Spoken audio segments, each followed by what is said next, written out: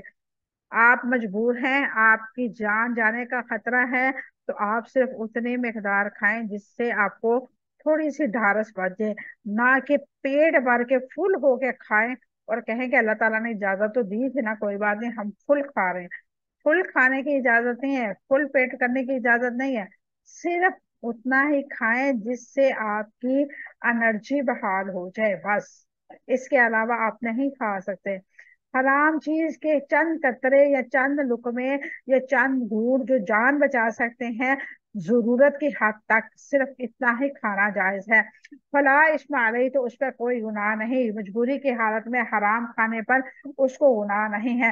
اگر مجبوری کی حالت میں کوئی حرام نہیں کھاتا اور وہ مر جاتا ہے تو وہ خودکشی کا مرتکب ہوگا. ایسی حالت میں حرام کھانا فرض ہو جاتا ہے، یعنی کہ آپ کی جان جا رہی ہے تو آپ کھائیں گے، آپ پہ فرض ہو جائے گا حرام کھانا. آپ ہر حال میں کھا سکتے ہیں اس کو.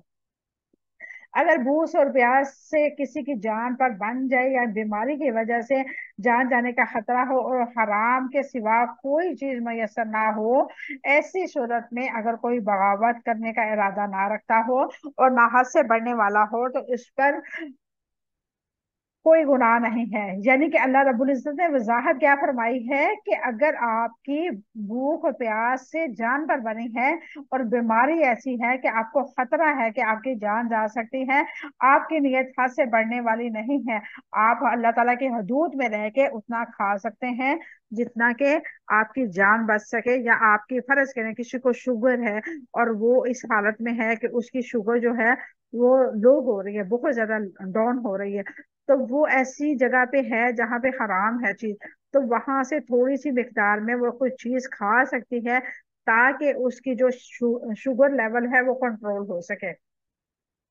تمام حرام چیزوں میں کیا قدر مشترکہ ہے؟ دل اور نظر کا پاک نہیں رہتا، دل اور نظر دونوں چیزیں جو ہوتی ہیں وہ پاک نہیں رہتی، جسم اور جگر پاک نہیں رہتے۔ کیا اللہ تعالیٰ نے صرف 4 چیزوں کو حرام قرار دیا ہے یا اس کے علاوہ بھی کئی چیزیں حرام ہیں؟ یہاں حرام کا تذکرہ مشرکین کے اس افعال کے حوالے سے آیا ہے، وہ جو حلال جانوروں کو حرام قرار دیتے تھے، لہٰذا اللہ تعالیٰ نے واضح کر دیا کہ وہ حرام نہیں ہے، حرام یہ 4 ہیں، ان کے علاوہ بھی حرام ہے جن کا یہاں ذکر نہیں ہے، جن جانوروں کی حرمت حدیث مبارکہ سے ثابت ہے وہ گدھا اور وہ حرام ہے، وہ گدھا اور کتا وغیرہ ہے۔ حدیث مبارکہ میں جانوروں کی حلت و حرمت کے کیا اصول بیان کیے گئے ہیں؟ حدیث مبارکہ میں جانوروں کے حلت و حرمت کے لیے 2 اصول بیان کیے گئے ہیں۔ درندوں میں زنان، وہ درندہ جو خجلوں سے شکار کرتا ہے، یعنی کہ پنجوں کے ساتھ شکار کرتا ہے، وہ حرام ہے۔ پرندوں میں ظلم محلب، جو پنجوں سے شکار کرتا ہے، وہ حرام ہے۔ اب دیکھیں، ہم اگر پرندے دیکھتے ہیں تو کوا جیسے وہ پنجوں سے شکار کرتا ہے، شارک جو ہے وہ پنجوں سے پکڑتی ہے، دوسرے چڑیا ہو گئی، کبوتر ہو گیا، یا اس طرح کے دوسرے جو حلال جانور ہیں، آپ نوٹ کیجئے گا آج جو چونچ کے ساتھ کھانا کھاتے ہیں وہ حلال ہیں، اور جو اپنے پاؤں یعنی پنجے لگا لیتے ہیں وہ جانور حرام ہے، وہ بے شک پرندے ہوں یا یعنی کہ دوسرے جانور ہوں۔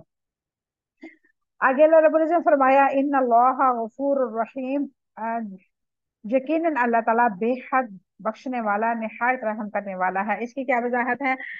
یقیناً اللہ تعالیٰ رحمان اور رحیم ہے، نہایت رحم کرنے والا ہے، جو اپنے بندوں کی زندگی کی بقا کے لیے انہیں حرام کی رخصت دیتا ہے۔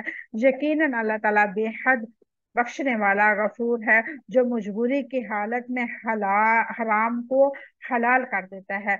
یہ تھی آج کی ہماری آیت مبارکہ۔ اللہ رب العزت سے دعا کرتی ہوں کہ اللہ تعالیٰ ہم نے جو پڑھا ہے اس پہ ہمیں عمل کرنے کی توفیق عطا فرمائے، کیونکہ یہ بہت ہی خوبصورت آیت مبارکہ ہے۔ جو انسان اس کو سمجھ لیتا ہے، اس کے پہ عمل کرنے لگ جاتا ہے، اس کے لیے اللہ رب العزت نے خوشخبریاں نازل فرمائی ہیں، اور اللہ رب العزت نے جنت ہی ان لوگوں کے لیے بنائی ہے جو شرک سے پاک ہوں گے، جو اللہ تعالیٰ کو صرف اور صرف اپنا خالق اور معبود مانیں گے، جو عبادت صرف اللہ کے رضا کے لیے کریں گے، جو اپنی عبادات کو اپنے یعنی کہ محبت کو، اپنے اخلاص کو صرف اپنے رب کے لیے مخصوص کر دیں گے۔ اس کی نظر میں، انسانوں کی نظر میں اگر تعظیم کسی اور کی ہوگی تو اللہ رب العزت کے ساتھ وہ شرک کے مترادف ہو جائے گا۔ اللہ تعالیٰ نے ہر قسم کے شرک سے ہمیں پاک رکھے، اور اللہ رب العزت سے ہم دعا کرتے ہیں کہ اللہ تعالیٰ ہمیں تو بخش دے، تو رحمان الرحیم ہے، تو غفور الرحیم ہے، تو علیم بذات الصدور ہے، تو ہماری نیتوں کو جانتا ہے۔ اللہ رب العزت ایسا مواقع نہ آئے جہاں پہ ہمیں حرام کو حلال سمجھ کے کھانا پڑے۔ اللہ رب العزت سے دعا کرتے ہیں اللہ تعالیٰ ہمارے لیے آسانیوں والا معاملہ فرما دے، اور ہمارے آنے والی اولادوں میں سے بھی ایسے لوگ پیدا فرما جو ان چیزوں کو فوکس کریں۔ اللہ رب العزت سے دعا ہے کہ اللہ تعالیٰ ہمارا پڑھنا پڑھانا قبول و منظور فرمائے۔ اگر ہم سے کوئی بھول چوک ہو گئی ہے تو اللہ تعالیٰ سے دعا ہے کہ اللہ تعالیٰ ہمیں معاف فرما دے۔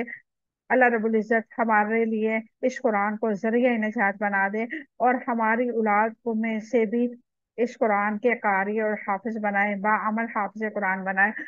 اللہ رب العزت سے دعا ہے کہ جو اس دنیا فانی سے چلے گئے ہیں، اللہ رب العزت ان کی قبروں پر کروڑہا رحمت نازل فرمائے، اور جن کے والدین حیات ہیں ان کے والدین کی زندگیوں میں برکتیں عطا فرمائے، اور جن کے والدین اس دنیا سے چلے گئے ہیں اللہ رب العزت سے دعا ہے کہ ان کی اولاد کو ان کے لیے صدقہ جاریہ بنا دے۔ اللہ رب العزت سے دعا ہے کہ ہماری اولادوں کو ہمارے لیے صدقہ جاریہ بنا دے، آمین ثم آمین۔ وآخر دعوانا الحمد للہ رب العالمین، سبحان ربک رب العزۃ عما یصفون وسلام علی المرسلین والحمد للہ رب العالمین۔ السلام علیکم ورحمۃ اللہ وبرکاتہ۔